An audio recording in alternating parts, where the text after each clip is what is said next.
The better teammate you are, the more likely you are to continue with that job and to get the next one, because so much of show business is about, this is the job I have today, but I'm always looking forward for what is the next job. Watching a digital production increases people's desire to buy a ticket to the live stage show and go see it, even if it's the same thing they just watched. At BroadwayHD, accessibility is my mission. I have been for years trying to make theater accessible to everybody around the world. Hello, TheatreArtLife podcast listeners. Today we're sharing with you the audio from our one-on-one interview series. We hope that you enjoy listening. Some of our discussion has references to pictures shown in our webinar, so if you want to see these pictures, you can always head over to the TheatreArtLife YouTube channel and watch the replay. Enjoy. This is Bonnie Comley. Bonnie Comley is a producer and the CEO and founder of BroadwayHD. So welcome to TheatreArtLife, Bonnie. Thank you. And sorry for being a bad influence at the beginning here, but you're No, it's fantastic. Now we've got nothing left to say. Exactly. So I want to get started with, before we get into BroadwayHD, you've been a producer for how many years now? For theater, probably 25, but for film, I go way back, longer than that. Right. Way back. Well, so it's producing in different mediums. Yeah. So how did you start in the industry then? Tell us a little bit about how you got into the industry. Okay, I'm 61 years old, so I have a long history of being in show business. My undergraduate degree is in business. My graduate degree is in TV production. I grew up in Massachusetts, then moved to New York in graduate school to get an internship, and I ended up getting a job here in New York City, so I stayed.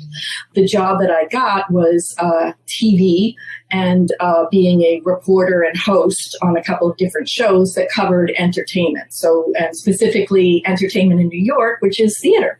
So I'd never actually gone to Broadway, never seen Broadway until I came to New York. And then I was being paid to go to the theater. So it was actually a dream job.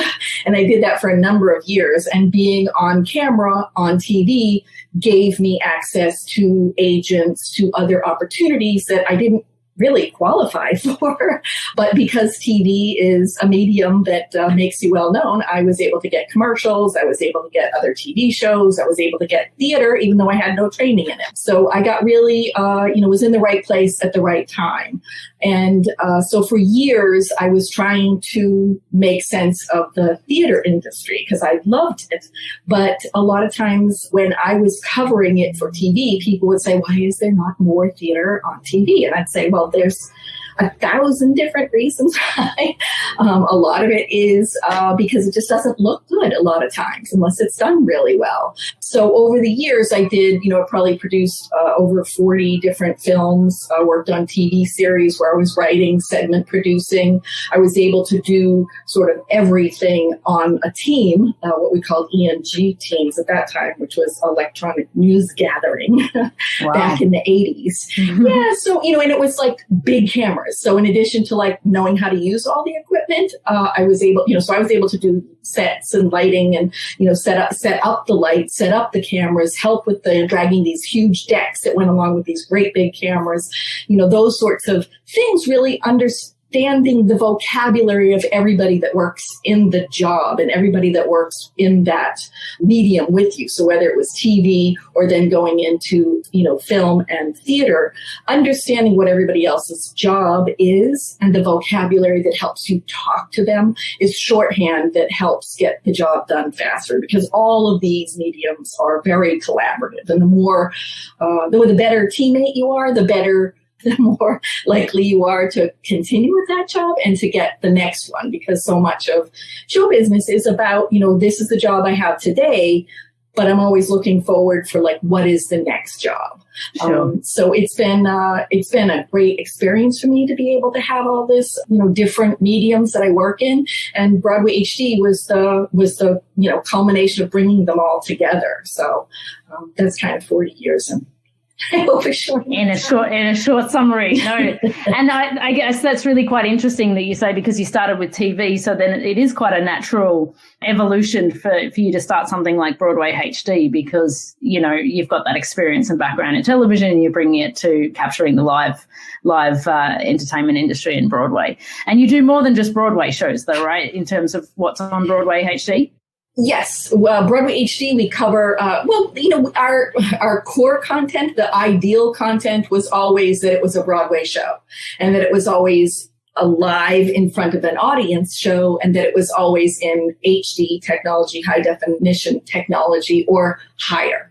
And, you know, as we tried to put the platform together, we found that, oh, you know what? There was some other shows that were done before HD that if somebody was interested in HD, maybe we just put a disclaimer on it and that would work too. So we, you know, with Broadway HD, that's really, I think that's the legacy that Broadway HD leaves behind, is that we are the first to the marketplace with a catalog of stage to screen full length captures. And the digital capture, the definition that we use is really exactly what I said. It's, you know, in front of an audience while the audience is there. It's a paid audience. The stage production is going on in real time and it's being captured in real time.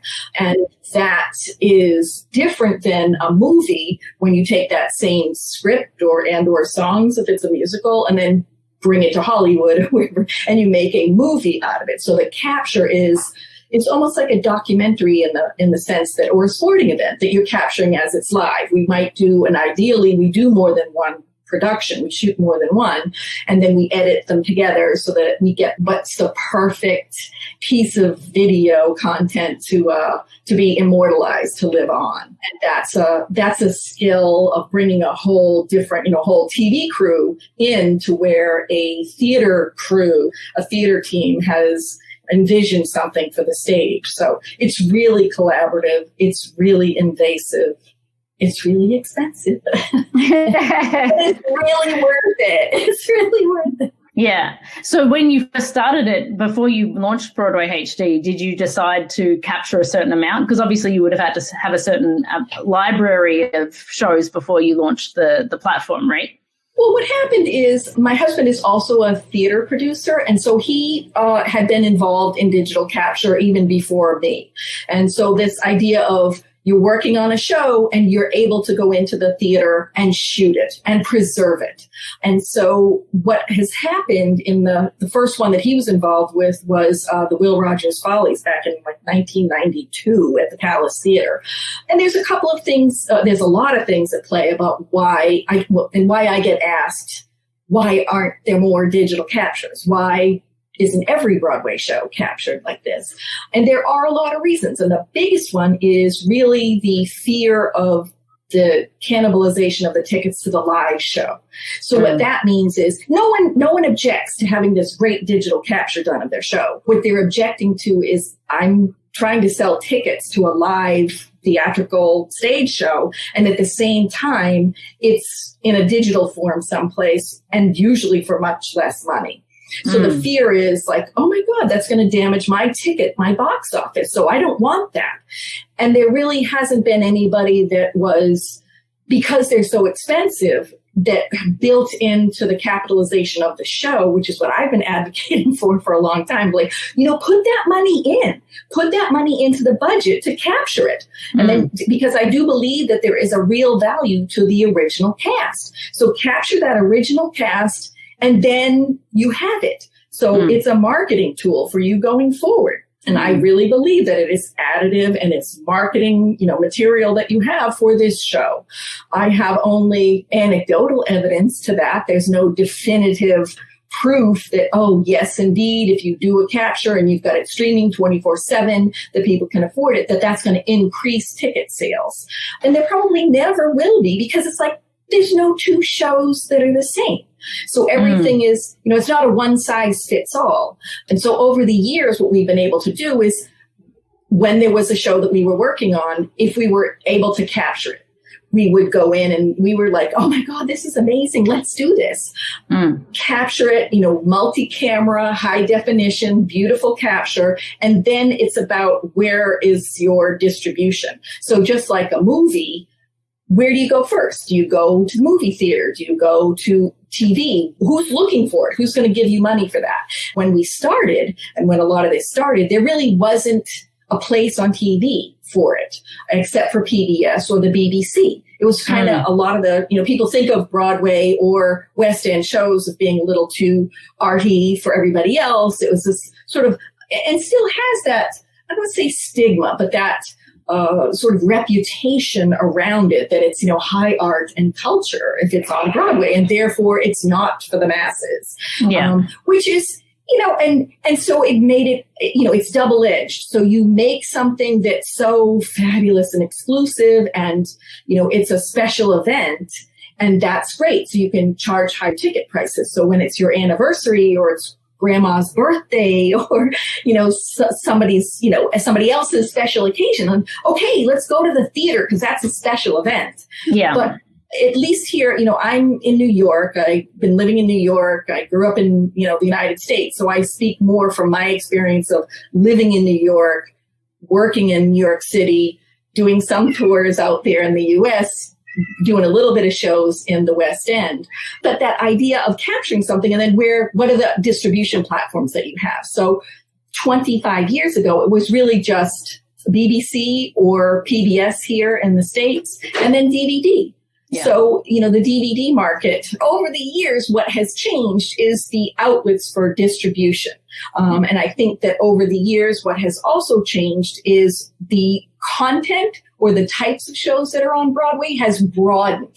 So when Disney came to Broadway 25 years ago with Beauty and the Beast and started looking at more family entertainment and family audiences and broadening that, what can we see on stage and then what are the captures, that sort of broadened when you go in and try and capture something that you have a broader appeal show to market. And then the technology changed. So about 6 years ago, so my husband and I had done several of these captures, and over the years, we probably were involved in about 10 of them. And the different distribution outlets that we had were PBS, BBC, DVD, and then this other space called alternative content or event cinema, which is where you could actually, show this type of content. And over the years, we did stuff with MTV. This event cinema came into play, which the Metropolitan Opera and the National Theater still does almost exclusively. They were doing in-cinema events that were a limited run. And so, a couple of years ago, probably like 6 or 7 years ago now, my husband and I had done about 10 of these digital captures and said, every time they loved it. It was, this is amazing. Why don't you do this all the time? But it was, as they said, it's just invasive, expensive. So many times I was just barely getting my money back, if I got my money back for these things. And we kind of looked at each other and said, where is the business in this? And it kind of looked like everybody was going to streaming. So we had only about 10 shows at that time that we had done ourselves. So it was, let's look to other people, because we didn't invent this art form of like bringing a camera into the theater. The BBC and PBS were doing it long before us. Lincoln Center was doing it with PBS long before us. So what we did was we started pulling all that content into one destination. And that, as I said, is really going to be the legacy of Broadway HD, is being the aggregator for all of this stage to screen content and being the niche or niche, however you want to pronounce it, for this type of content. So in the same way that, MTV or Cartoon Network, or if you're a horror fan, you like Shudder, or you're an anime fan, you go to Crunchyroll, Broadway HD is the destination for the stage to screen content. And people will, sort of argue or debate, why don't you have everything? And again, as I said, it's that fear of the cannibalization. And because a lot of times people think they're going to get the movie deal. And for some reason, the movie deal is definitely more money because it's going to be a Hollywood movie, not a digital capture. And I have always argued that I think there's a place for both. I think a digital capture of looking at a stage production that's digitized and put on screen is very different than what Hollywood does with a movie. For sure. And you can see that all over the place. I think that sometimes people that like digital captures like Hollywood musicals as well. So there's a lot of crossover there, but it's not the same thing. And I think that one of the things that's coming out of the pandemic is the vision or the realization that these types of mediums can live side by side, and they're different touch points for the same brand. So Disney has an animated Lion King, and they could do, they have a stage show that's been tremendously successful. They could do a digital capture, and then they could do a live action. So you can have that same amazing story with those same songs that we all know, and have them across the board in different ways. And that has been done with several different things. It's been done with, remakes of movies. It's been done with remakes of, or revivals of Broadway shows. So whenever there's the opportunity, we go and run for it and try and get it. Do you think that perception then has changed because of the pandemic, that perhaps that this is a multi-pronged approach from a producer's perspective, I guess, there's the public's perception and then there's the producer's perception. So maybe they're going to think coming out of this that both streams are worthwhile, given the fact that people may not travel to see shows anymore, and what's the benefit maybe for them monetarily? Do they get revenue for it? Like, how do they earn revenue from that capture? It depends. There's, in the same way that there's hundreds of different ways to put together an indie movie, there's hundreds of different ways to put together a digital capture. And again, one of the things that I want to make clear about the Broadway HD captures is that they're all authorized, multi-camera captures that, are not an assembly of bootlegs or illegal uploads that you see now on the internet. So I think that, where do the producers make money it's a lot of the brand development. So I think that now they're seeing, there's different distribution outlets that I can go to with the internet. What we can do at Broadway HD and what we have done is we geo-block. So like your audience is international. They're not going to see, I can block some of the content because the IP, the rights holders to the scripts don't want it seen in certain markets. So I can geo-block. So that's geo-blocking. So if you have a tour that's going out, I can geo-block around it. So you do your Broadway production, I can do it internationally and then geo-block it there, or you're doing the Broadway production, I can geo-block it in the tri-state area and be streaming the rest of the US and Canada, or the rest of the world. So I think that they see that. I think that there's also I think we can put to bed the argument that if you see the digital capture or if you watch a lot of the digitized stage to screen, that it's going to kill your appetite to go see a live stage production. I think that we've all learned exactly the opposite, which is what I have been saying for years, is watching a digital production increases people's desire to buy a ticket to the live stage show and go see it, even if it's the same thing they just watched. So they'll watch Phantom of the Opera on Broadway HD, and then they'll buy a ticket to Phantom of the Opera on Broadway because the risk has been eliminated. They know they saw the show. They know they like it. They know they love that music. That's eliminated the risk. It's a validation. Like it. It's basically a validation of their desire to spend the money because they've seen it on the thing. So I think nothing's more prevalent than, say, the Hamilton. I haven't seen it live. And I was quite ambivalent before, but now that I've seen it on Disney Plus, then I'm like, I would definitely want to see that show in real life, right? So I will wait for that moment when we can travel and we can do that. So we can get back and see it. Yeah, I think, because it's the, I've been faced with that all along, is that, when I say, I just did this great digital capture of, She Loves Me. Well, it's not as good as going to the theater. I don't think anyone said that. It's like if I took you out for a great French meal at a lovely French restaurant, at the end of it, you wouldn't look at me and say, well, this isn't, a replacement for taking me to Paris. No one said it was. And I think that those types of arguments are going to be put to the side, especially as we see that regional theaters around the U.S. are now selling their subscriptions that include the option of a digital capture. So they're selling their 6-show or 8-show, whatever they're going to be able to do in 2021, 2022 season. And they're selling, here's the cost for the subscription. If we don't have the live version, if we can't gather, you'll get access to the digital. Or you'll have access to watch this at another time. So there's the live or a digital capture that you get to watch it later.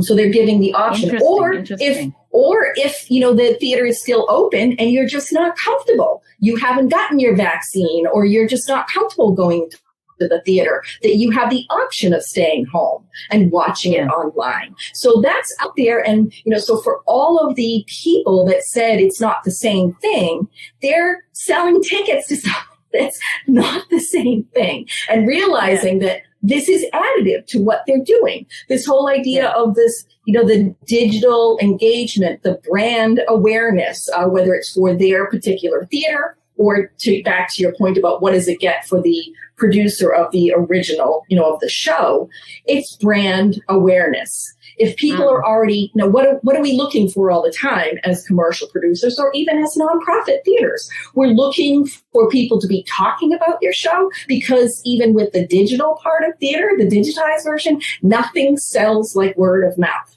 So word of mouth for theater has always been the strongest. So you want people talking about your show, and then you want to fill those seats. And so what's the best way to do that is if somebody's already seen the show. If somebody's already seen that show and said, oh, you've got to see this. This was amazing. Oh, I watched drop in whatever show, and now I can't wait to see it. Is it coming near me? Is it live? And then what we can, it gets people aware of that particular show. And so it's just enhancing that brand in a way that they could never do before.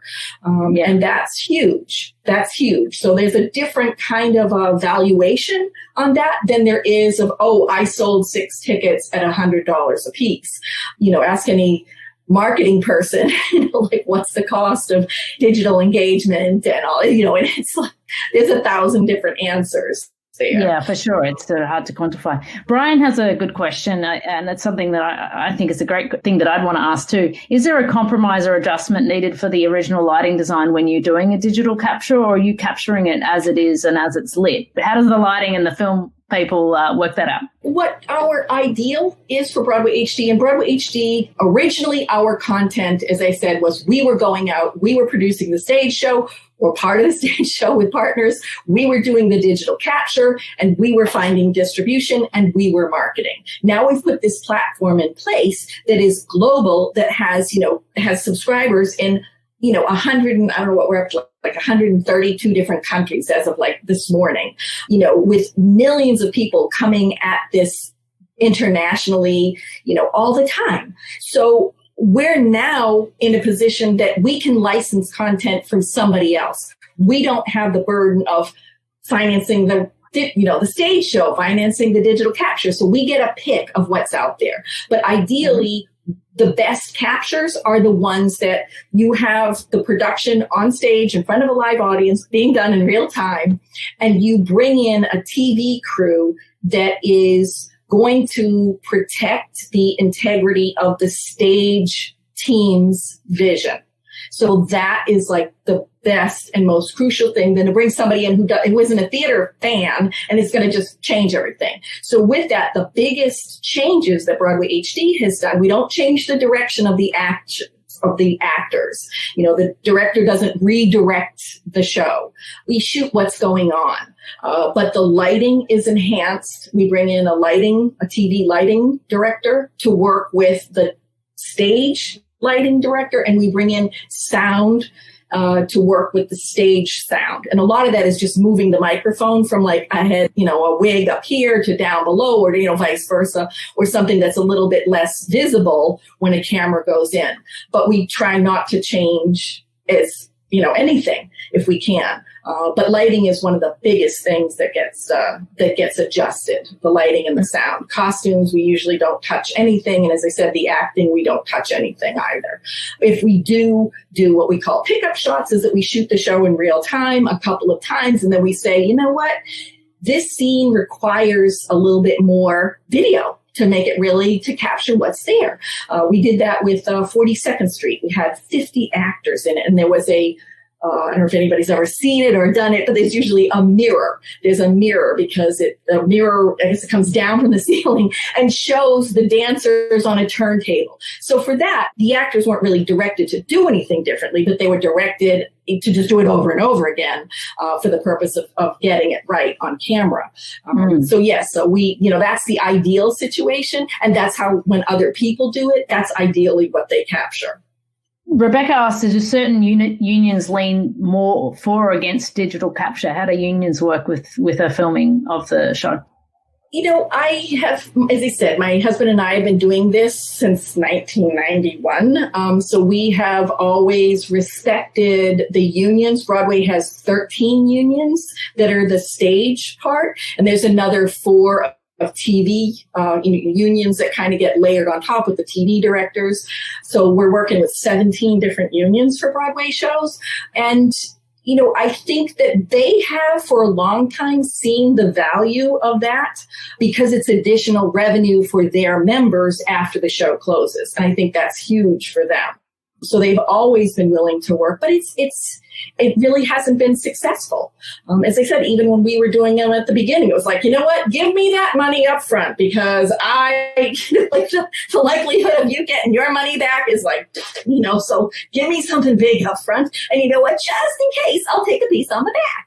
So at BroadwayHD, we've been able to work with everybody, have the financing together to be able to work and say, okay, if we do more than this, if we're now we are the most prolific in the space. Our, in-house legal has the most experience with doing digital captures and of doing digital captures that were, or licensing video, I should say, that was done before digital capture was even a word or streaming was even a word. So, we've licensed some things from the BBC and from PBS that were done in the 1950s. And it wasn't done on HD. It was like on an SD video camera, and streaming wasn't even a word then. So we've been able to go back, do the step up fees, be transparent with the industry, be transparent with everybody and say, these are the outlets that we're planning on going to. This is what we're planning on doing. And so we've been for, 10 years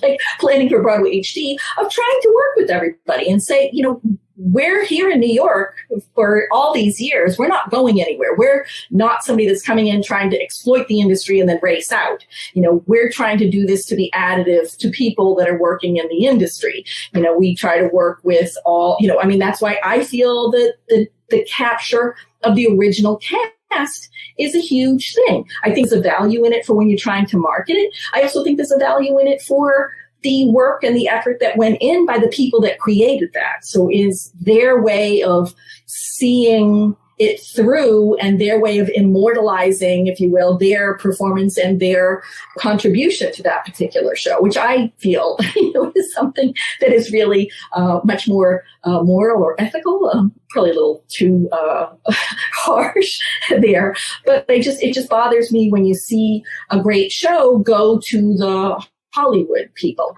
because there's so few people that are in the Broadway industry that are compensated for it. We're all supposed to, it's like the life in the theater is just so much harder. I speak to students a lot about getting into the industry, and I don't mean to ever be discouraging to people. I only mean to say, if you think this is going to be easy, then think again. Here in the pandemic, and I don't mean to be insensitive to anybody right now that's out of work. This industry is just like laying on the ground right now. And there are people that are worried about their housing, that are food insecure. I don't mean to be in any way insensitive to any of that, but I am an optimist, and I do believe that there is a business here. If you look at theater and the amount of tickets that are sold, if you look at, who goes, if you look at how additive theater is to education, how additive theater is to communities, it's huge. So I don't think people, right now, understand that. I know we're wrestling with that right now as we're all countries around the world are trying to, get their governments to support people that are out of work. And, we send mixed signals so often, even when the pandemic hit, everybody's like, oh, everybody's out of work. Let's stream everything for free. BroadwayHD, you should just stream everything for free. Saying, that's like the worst message that you can send. I work with these people. I'm not going to ask them to do anything for free. I spent a long time negotiating for the rates that I got with the unions. And I think that the rates that I negotiated are the rates that these people should be paid. And speaking to the unions and where they are is now they're they're between a rock and a hard place with what's going to happen. I spoke about this several times to people about the sense of loss right now. We can't sleep at night. We're eating like either you're eating too much, you're not eating enough. People are just all over the place with, just being, sad and you can't change what life is doing to you, but what you can change and what you can control is how you act after those things happen to you. And I think that, everybody's just it sounds like so maternal here. Just want you to take care of yourself and take care of each other and all of that. But I think that as an industry, we need to do that. We need to, we're an industry that we've always talked about each other instead of as colleagues. It's my family, my theater family, my Broadway family. And, it's never been more important than now. But when we're giving things away, it sends the wrong message. And I think that, people will come up with and have for years come up with an argument about why they do give things away. And a lot of it has to do with brand awareness. So you want people to know who you are. So in a pandemic, we're going to give it away. Oh, here's something for free. But if you look, the theater industry has for years tried to give things away, and we're giving it away because we're making it more accessible. And at BroadwayHD, accessibility is my mission. I have been for years trying to make theater accessible to everybody around the world. The subscribers at BroadwayHD fall into a couple different categories. The first ones are the ones that buy tickets to Broadway.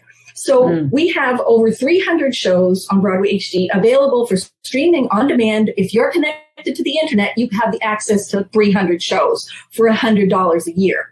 So somebody who buys one ticket for $100, it's a no-brainer. So those ticket buyers buy us immediately. Then you have these people that wish they could buy a ticket for $100 and they can't. So I am, at BroadwayHD, what we are is we're sort of the fragrance for a luxury brand. So you can't afford the Louis Vuitton bag, but you can afford the fragrance. And so that's what you're going to give yourself or somebody that you love for Christmas. Then you have the people that are working in the industry, because if you're working in the industry, we know professional development means seeing as many shows as you can. But if you're working in a show, you can't go see a show. So, so the alternative is like, here you go, 24/7. Here's an engagement platform serving up full-length theater pieces 24 hours a day, 7 days a week. So you can get your, so for theater fans that are now globally underserved, there's no place in the world that you can go get a live show right now except online. I'm charging for mine and other people are giving it away. And I just, I look and I say, to me, that's sending the wrong message. I've also argued against that, even though I'm on the audience engagement and education committee at the Broadway League. I just don't feel that, giving away tickets has solved anything. Free is not the same as giving somebody access. My perfect example is the Public Theater in New York City has been doing free shows in New York City since 1972. Right. So like 60 years. They have in New York City done free Shakespeare in the Park. There's 2,000 seats in the Delacorte Theater. They do 8 shows a week. Well, that's 16,000 seats a week times okay, let's say they only do 6 weeks. So you're giving away 100,000 tickets in one summer for free for some of the most beautiful productions with the most amazing talent in New York City or anywhere in the world. And you sprinkle in movie celebrities in there. In 60 years, that has not changed who goes to theater in New York City.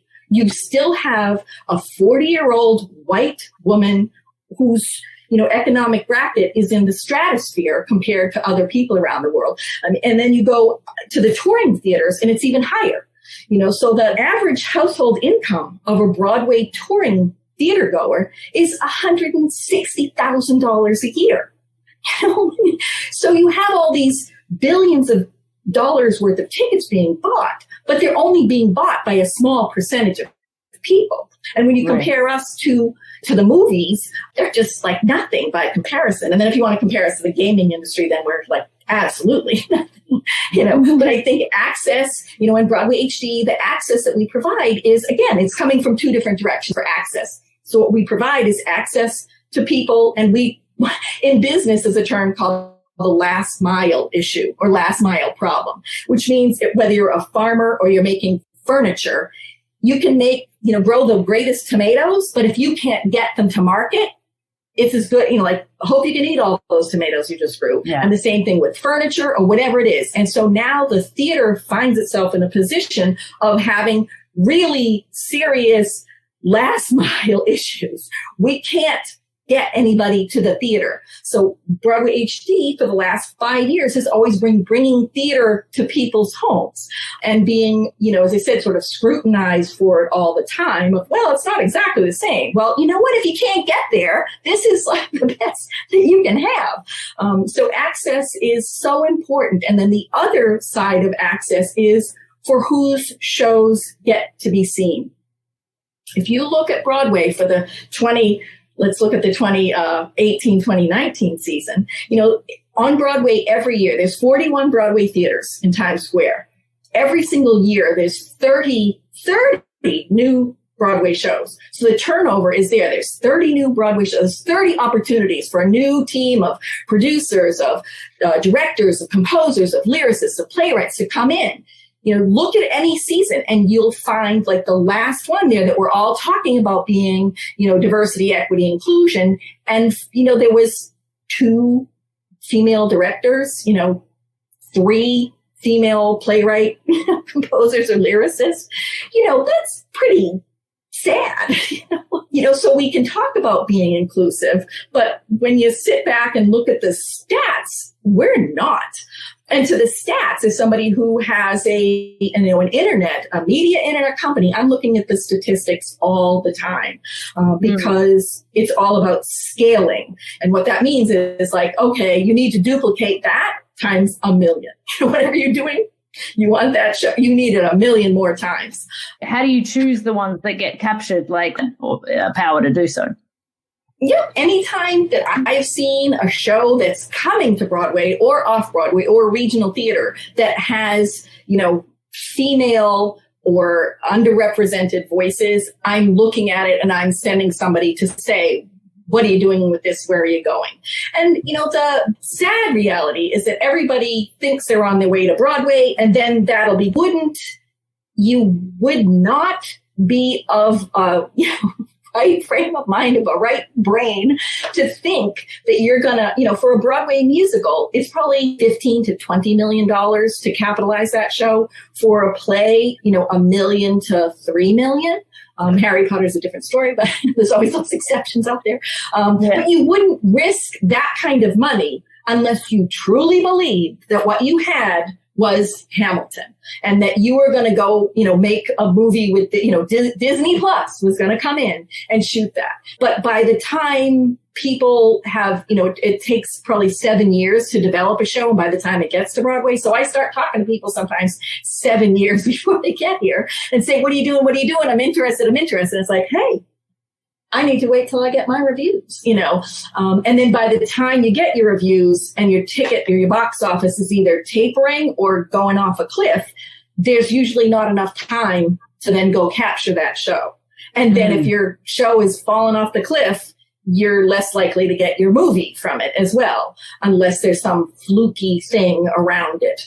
So that's the reality. So if people optioned and planned for that in advance, it would certainly help. And that's what I've been advocating for years, is that treat a digital capture of a Broadway show the same way that you would treat a cast album. For a musical. People know what that is. And people are excited about it. Like, oh my God, we're going to have a cast album. That's amazing. With a digital capture, it's different because there's more outlets to go. We're not sure exactly what that's going to look like. It's just, there's too many variables there. And I think cast are usually the first ones to be excited about it. But as I said, producers, and rightly so, are fearful that their $20 million musical is now at risk. Like, if I put this $20 million musical on the internet, is that going to damage my brand, or is it going to enhance it? And I think that, there is a way to, as I said, include it in your budget, include it in your capitalization. You capture it. You be the one controlling exactly what distribution windows it goes through and what the timing is of that. And you can control that.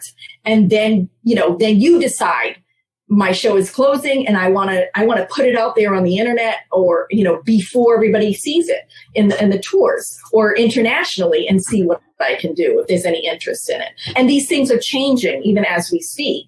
Do they generally go out, and it's one of Lizanne's question, are they generally going out before the show is closed or before it goes on regional touring? Like, when do they usually release it, or when do they give it to you to put on Broadway HD? Which is a great question, and that has been different over the years, too. I was one of the co-producers on Legally Blonde, and MTV wanted to come and do an MTV version of it. And there was so much nail-biting there of like, oh, my God, this has never been done before, of actually, putting it on at the same time that the show is running. What is that going to do?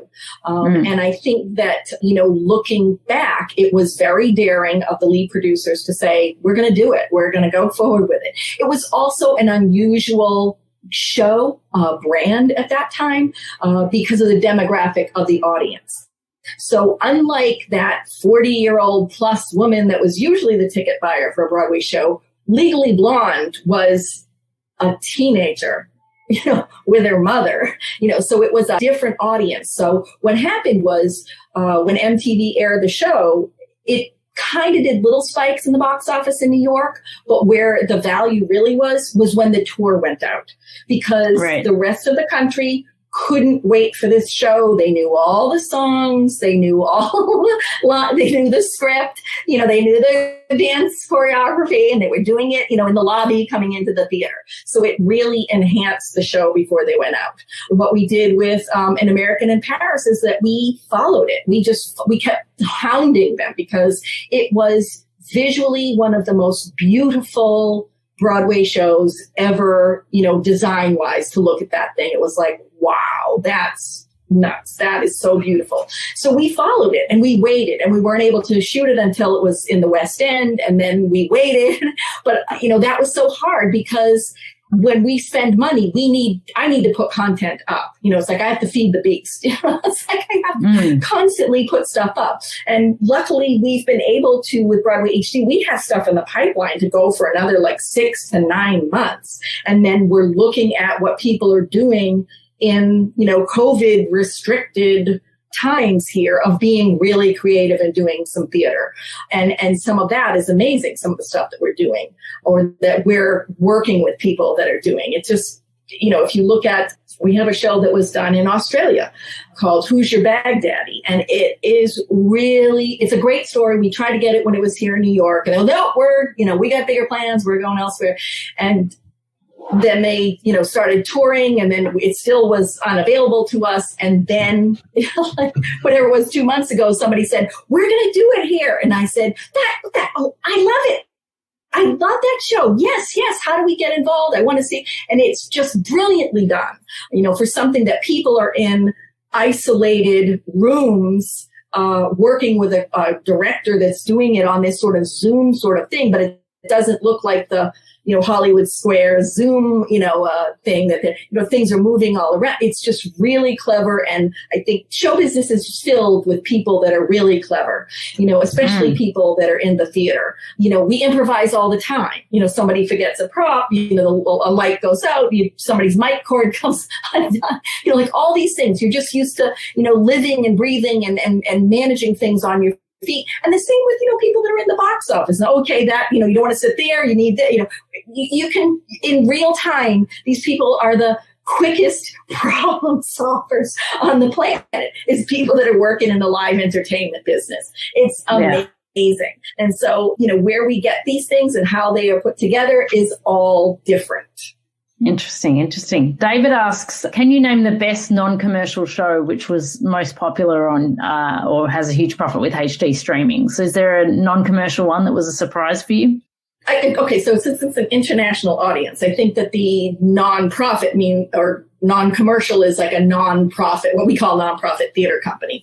And so the non-profit theater companies have been the best partners for us because their seasons are built to take down. So their shows aren't really meant to live, now and forever. It's like, okay, we're going to do it for 3 months, 6 months, and then our subscribers and a family of donors is going to see that show. We're going to take it down and we're going to move on. There's been the rare show that has lived on and that they said, you know what, this is doing so well, like let's put everything on hold and work around it. So a perfect example of that is Studio 54's Cabaret with Alan Cumming. And then they were able to do all of the other casting after that and keep it going for a couple of years. So that was crazy. And that one came from the Dunmar. I wish I had that Cabaret, but I do not. But so there's the nonprofit theater companies that are built to have the shows take down. So they're less worried or not at all worried about cannibalizing their live ticket sales. So, and those are the ones that in pandemic have been the fastest to pivot to digital because they were already doing that.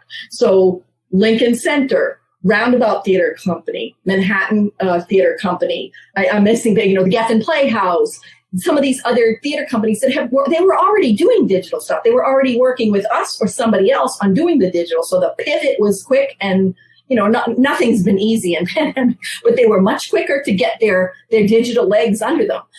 Every other theater company has been, you were producing live stage shows, and overnight you suddenly had to turn into a TV studio if you wanted to do these live streams and these captures and such. So the nonprofit partners have been great with us all along.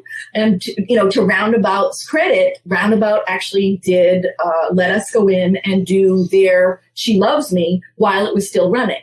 They still had shows to run, and we all made the Guinness Book of World Records for being the first live stream of a Broadway show was with She Loves Me. So that one will always have a piece of my heart for coming out of a nonprofit. Do you have a favorite on Broadway HD of the musicals or any of the shows that you have on? At times it's kind of like children. I have 5 children and you can't ask me which is my favorite. Exactly. So I think that, I have some that I recommend to people for certain things. I would recommend to anybody that's interested in this sort of thing is Who's Your Bag Daddy on Broadway HD. I would recommend to anybody, and I do this a lot, people, when I'm lecturing, or that sounds awful, but when I'm speaking to people that want to, younger people that want to get into the industry, what are some of the challenges? What are some of the hurdles? And so often people, and it's not just younger people in general that are involved in theater struggle with being commercial. It's that, it's a commercial versus a nonprofit. Oh, I work for nonprofit. There's something, once you start putting a price tag on it, that it's kind of dirty. It's like, I'm an artist. I don't really do the business side. And I have to look at it and say it's called show business for a reason. And don't underestimate yourself. Whoever you are, you have entrepreneurial skills. You have business skills. As somebody that, as I said, I went to school for 4 years plus for business. People have negotiating skills. They have entrepreneurial skills. I have 5 children. they're in utero negotiating with me. Like, if you don't lay down right this minute, you are going to be terribly sorry. And they come out screaming at you, and that's a negotiation. A negotiation is just conflict resolution. So everybody has that skill. So especially living in pandemic, your negotiation skills, if you're not living alone, your game is like really stepping up. So that the idea of being entrepreneurial, again, in a pandemic, are you going to pay, this bill or that bill? I hope that's not your decision, but how you spend your money. Are you going to donate to the Actors Fund, or are you going to donate to Broadway Cares Equity Fights AIDS? Those are all business, things that you're already doing that. And the idea of the business versus commerce, in an ideal, in a perfect world, everything would be free. Everything would be free. Art would be free everywhere you go. But as I said before, with the public theater as one example of you give it away for free, it doesn't necessarily, what was your purpose in that? It makes you feel good that you gave tickets for free, but if your mission was to expand the audience or make the diversity of the audience look different, you're kind of falling flat there, and I think that it costs money to make art. And if we want to talk about art as sculpture or as paintings, go into any museum anywhere around the world, and you'll see, the fancy people in their furs and their tiaras and whatever it is are the ones, like, why are all those people in the museums? Because they were the patrons of the artist. So the artist really would have preferred to do a landscape or a bowl of fruit, but they need to do that portrait of the queen or the king or the whoever first, because that will pay the rent and pay for the next canvas and the paint.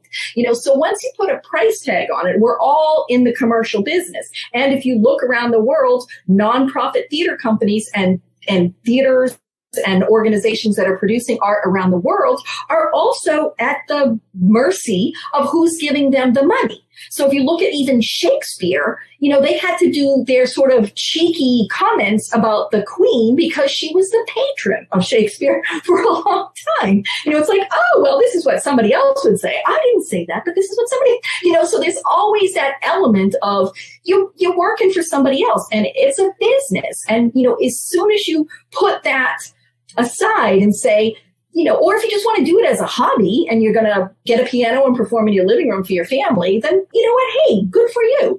But, once you turn it into a commercial business, which it is the minute you sell a ticket or the minute that you decide to give it away, because it still costs you something to give it away.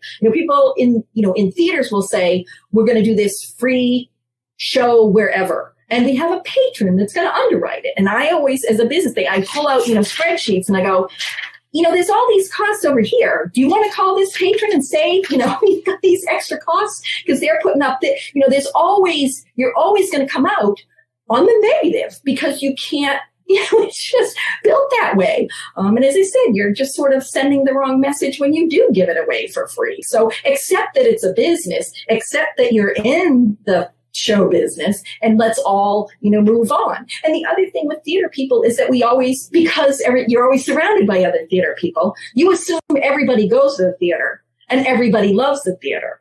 And that's not the reality either. Speaking to the numbers in the United States, there are 350 million people that live in the United States. Only about 15% of them go to see performing arts, that buy a ticket to performing arts.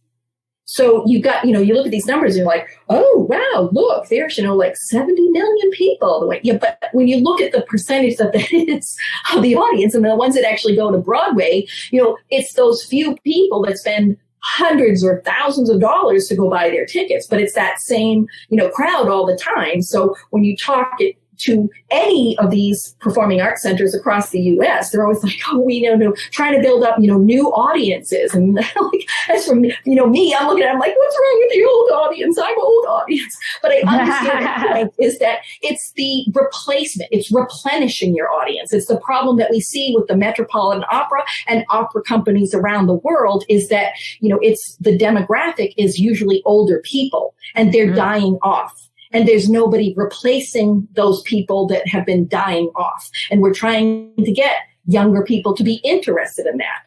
And I, again, as an optimist, I do believe there is a way to do that. But with some of it, it's so much harder because we're not in the U.S. a theater going or an opera going culture. And that the sooner you start that in the schools. Now, if you want to get me started on like theater and art in the schools, that's another whole thing. But I'm a huge advocate for, taking people to the theater, bring them younger, expose them as young as you can, because then it becomes part of the culture. And I think that, again, to Broadway HD's credit, is that, we're in people's homes. They're on, they sign up on their mobiles, but they're watching on their big smart TV. They're gathering in front of a TV with a family to watch a show, not in exactly the same way that if they were going to the theater, but a much more relaxed way. But it's exposing younger people to this. Oh, look, the lights all came down. Oh, look, the orchestra comes up really loud. And the suspension of disbelief that you have to buy into is huge. As I said, I keep talking about my 5 kids.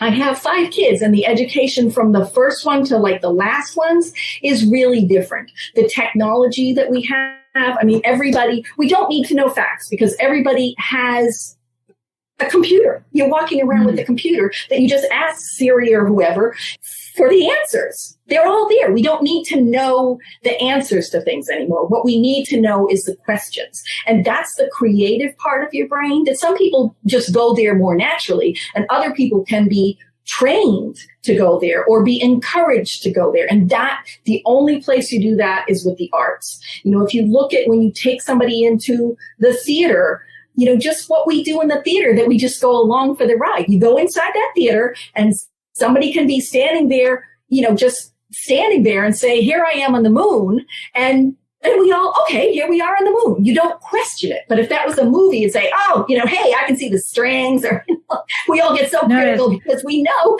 the technology's there to do these killer, graphics that like we could look like, Matt Damon floating around in space, so that expectations are very different. Yeah, and it's so true. I think that's such an interesting topic that we should probably talk about in the future, which is, in growing audiences for theatre. I didn't realise it was only 15%, and now I want to look out in the other countries how many people go to theatre in their countries, because it's interesting. And I'm totally on board with you in terms of engagement from a youth perspective is some way to start that culture. So much more to discuss, but we've already covered an hour, Bonnie. So thank you so much for your passion and your enthusiasm in this industry. I've learned so much today. Thank you. Everybody stay safe. We would love to hear from you, our listeners, on who you would like us to feature on this podcast or what topics fascinate you. There is a link in our podcast description where you can send us your requests and guest nominations. TheatreArtLife provides regular monthly webinars and podcast episodes for free. If you have the means, donations can be made via a link in the podcast notes. We would be thankful for any support you can give us. You can learn more about TheatreArtLife, the global media site for entertainment, at www.theatreartlife.com. And you can follow us on all social media platforms. We want to thank David Sayer for composing the music for our podcast, and Michelle Sharoda, who is our sound engineer. We are your hosts, Anna and Anna, and this is the TheatreArtLife podcast.